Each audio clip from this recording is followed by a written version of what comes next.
आदाब। मैं हूं सफदर रिजवी। आप देख रहे हैं लाइव एक्सप्रेस चैनल। आपसे गुजारिश है कि इस चैनल को सब्सक्राइब करें, लाइक करें, शेयर करें और कमेंट करें। अब सुनिए इस शेर को। हराम खाने की आदत पड़ी हुई है जिसे, वो मजलिसों में सियासत जरूर। हराम खाने की आदत पड़ी हुई है जिसे, वो मजलिसों में सियासत जरूर। सुना आपने? जी हाँ, सही सुना। ये सही है कि आजकल एक विद्वान मौलाना मजलिसों में सियासत ही नहीं बल्कि गीबत और लोगों पर बोहतान यानी झूठे आरोप लगाता नजर आता है। काश पुराने लोग इस तरह की मजलिसों में होते तो शायद वे इस झूठे और गीबती मौलाना को सबक सिखाते, मिंबर से खींच लेते, क्योंकि ये मिंबर हसनैन के बाबा का है, माविया का नहीं, जो इस मिंबर से झूठ, मक्कारी, बेईमानी और सियासत करने की इजाज़त दी जाए। लेकिन आजकल एक विद्वान मौलाना को इस मिंबर की अहमियत नहीं मालूम है, इसलिए उसने इस मेंबर को सियासत का अखाड़ा बना लिया है। वो ऐसा विद्वान है कि उसे ये भी नहीं पता कि 21 रमज़ान की मजलिस में क्या बयान करना चाहिए और क्या नहीं। ऐसा इसलिए क्योंकि मौलाना दिलशाद ने जो शेर पढ़ा है वो इस पर मौजू है। एक बार फिर सुने। हराम खाने की आदत पड़ी हुई है जिसे, वो मजलिसों में सियासत जरूर। आज ये मौलाना पूरी तरह से बौखलाया हुआ है कि चुनाव 2024 का कार्यक्रम शुरू हो चुका है और उसे सियासी पार्टियां पूछ नहीं रही हैं, इसीलिए वो छटपटा रहा है और अब जल्द ही खुद ब खुद ये ऐलान करने वाला है कि शिया समुदाय किस पार्टी को वोट दें। हालांकि शिया समुदाय के बुद्धिजीवी बार बार अपनी राय जता चुके हैं कि शिया भाजपा को किसी मौलाना के कहने के मुताबिक वोट नहीं देते, बल्कि वे इसलिए वोट देते हैं क्योंकि भाजपा ने उनकी आज़ादारी के जुलूस को बहाल कराने में मदद की है। इसके बावजूद सूखे अखरोटों से भरे दिमाग वाला ये मौलाना अपनी हरकतों से बाज नहीं आ रहा है और मेंबर पर बैठकर सफ़ेद झूठ बोलता है। ऐसा ही मस्जिद की तकरीरों में भी करता है। अफसोस की बात यह है कि कुछ चमचे इसकी झूठी बातें सुनते हैं और वाह वाह करते हैं, जबकि उनका फ़र्ज़ था कि वे इस झूठे मक्कार मौलाना का पैर खींचकर मेंबर से उतार देते, ताकि वो मेंबर से इस तरह की गलत और झूठी बातें करने से बाज आता। इस मेंबर से डीएम और एक पत्रकार के खिलाफ लोगों को भड़काने की कोशिश की गई, जो अपराध की श्रेणी में आता है। इस मौलाना ने पत्रकार पर जो इल्ज़ाम लगाया वो सरासर झूठ और बेबुनियाद है। उसकी कोई ऐसी वीडियो नहीं है जिसमें उसने कहा हो कि मौलाना के लड़के ने जिस लड़की को भगाया है वो प्रेग्नेंट हो गई है। अगर वो सही बाप का बेटा है तो वो ऐसी वीडियो पेश करे।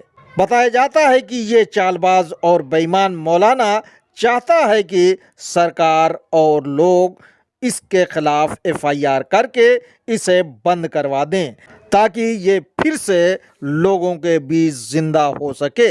आज की तारीख में इस बेईमान मौलाना की समाज में कोई इज्जत नहीं है, क्योंकि ये कभी प्रधानमंत्री नरेंद्र मोदी को कुत्ता और जालिम बताता है, इसी तरह ये उनके लिए बद्दुआएं भी करता है, वो भी सार्वजनिक मजलिसों में। इसी का नतीजा है कि आज इसके साथ लोग नहीं है, ना ही अंजुमन वाले हैं, ना ही अवाम के लोग।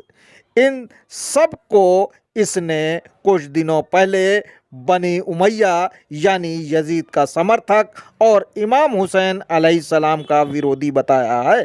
क्योंकि इस मौलाना ने अपने दामाद वक्फ बोर्ड के चेयरमैन अली जैदी के साथ मिलकर करोड़ों का घोटाला किया है, इसलिए भी समाज में इस पर थू थू हो रही है। इसीलिए इसकी गैंग, इसकी पोल खोलने वाले पत्रकार के खून के प्यासे हो गए हैं।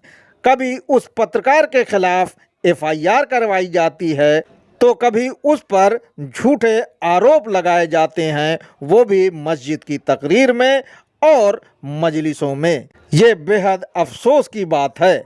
ऐसे झूठे मौलवी पर अल्लाह की लानत होती रहेगी, लेकिन लोगों की भी जिम्मेदारी है, उन्हें इसकी चाल समझना चाहिए। अब इसका मकसद ट्रस्ट को बर्बाद करना और उसके तहत आने वाली संपत्तियों और दुकानों पर हमला बोलना और उससे कमाई करना है। इसने वक्फ बोर्ड को पूरी तरह से कंगाल बनवा दिया है, जिसके खिलाफ चौतरफा आवाज़ें उठ रही हैं। इसके साथ उठने बैठने खाने पीने वाले भी इसे बुरा कह रहे हैं और इससे कह रहे हैं कि तुम अपने दामाद जो वक्फ बोर्ड के चेयरमैन हैं, उनके भ्रष्टाचार के खिलाफ आवाज़ उठाओ। लेकिन अंधे, बहरे और गूंगे बन गए इस मौलाना को अपने दामाद का भ्रष्टाचार नज़र नहीं आता। उसे नज़र आता है तो सिर्फ और सिर्फ डीएम का भ्रष्टाचार नज़र आता है और उस पत्रकार की वीडियो नज़र आती है जिसमें उसने इस बेईमान मौलाना की काली करतूतों को उजागर किया है। चाहे वो अलीगढ़ की वक्फ संपत्ति को बेचना हो, जिसके पुख्ता सबूत उस वक्फ के वारिस मोहम्मद इब्राहिम ने पेश किए हैं और उन्होंने कहा है कि वे बेईमान मौलाना को जेल की सलाखों के पीछे भेज कर रहेंगे।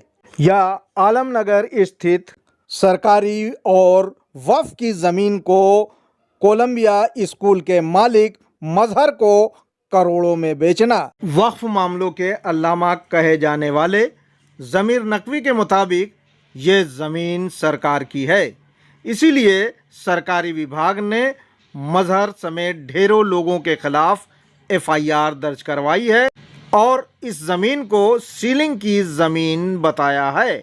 लेकिन इस पर काबिज मौलाना लोगों को बर्बाद करने और अपने स्वार्थ की खातिर इसे बेच रहे हैं। बताया जाता है कि इस ज़मीन को लेकर मौलाना ने अरबों रुपए इकट्ठा किए हैं और कर रहे हैं, जबकि इस सीलिंग की ज़मीन को लेने वालों की इस पर पढ़ी गई नमाज भी दुरुस्त नहीं है, क्योंकि ये ज़मीन बेचने वालों की ज़मीन नहीं है बल्कि सरकार की ज़मीन है। बेईमान मौलाना को गैर शरई काम करने से बाज आना चाहिए। इसी तरह वक्फ मालिकी मस्जिद की जगह दूसरी ज़मीन लेना और उस वक्फ की ज़मीन को बेचकर पैसा हड़प कर लेना, इसके गवाह मौलाना फिरोज भी हैं। इन तमाम मामलों को इस पत्रकार ने उजागर किया है। उसके बाद से ये मौलाना उस पत्रकार के खून का प्यासा हो गया है। बहरहाल योगी सरकार को इस भ्रष्ट और बेईमान मौलाना के खिलाफ सख्त कार्रवाई करना चाहिए, क्योंकि इसने उनके सरकारी तंत्र को बेईमान और भ्रष्ट बता दिया है। अगर योगी सरकार का सरकारी तंत्र यानी डीएम भ्रष्ट है तो उनके खिलाफ कार्रवाई करना चाहिए, नहीं तो उन पर बेबुनियाद आरोप लगाने वाले इस मौलाना के खिलाफ कार्रवाई करना चाहिए, क्योंकि इस कलबुन के दौर में पत्रकार और सरकारी अधिकारी अपने को सुरक्षित महसूस नहीं कर रहे हैं, उन पर मनगढ़ंत आरोप लगाए जा रहे हैं और अपने अंधभक्तों के जरिए उल्टी सीधी कार्रवाइयां या एफआईआर करवाई जा रही है। हालात इतने बदतर हो चुके हैं कि दरगाह में दुआ या प्रार्थना करने वालों को भी इसके अपराधी जमकर पीट रहे हैं। वहाँ का मुतवल्ली मीसम अपराधी जो मौलाना का पिट्ठू है, उसने दरगाह में अपराधियों को सक्रिय कर रखा है। देखें उसके अपराधियों ने इस बेकसूर व्यक्ति को कितना पीटा। इसके बावजूद भी पक्षपाती मौलाना ने अपराधियों के खिलाफ एक शब्द भी नहीं बोला। आपसे गुजारिश है कि इस चैनल को सब्सक्राइब करें, लाइक करें, शेयर करें और कमेंट करें।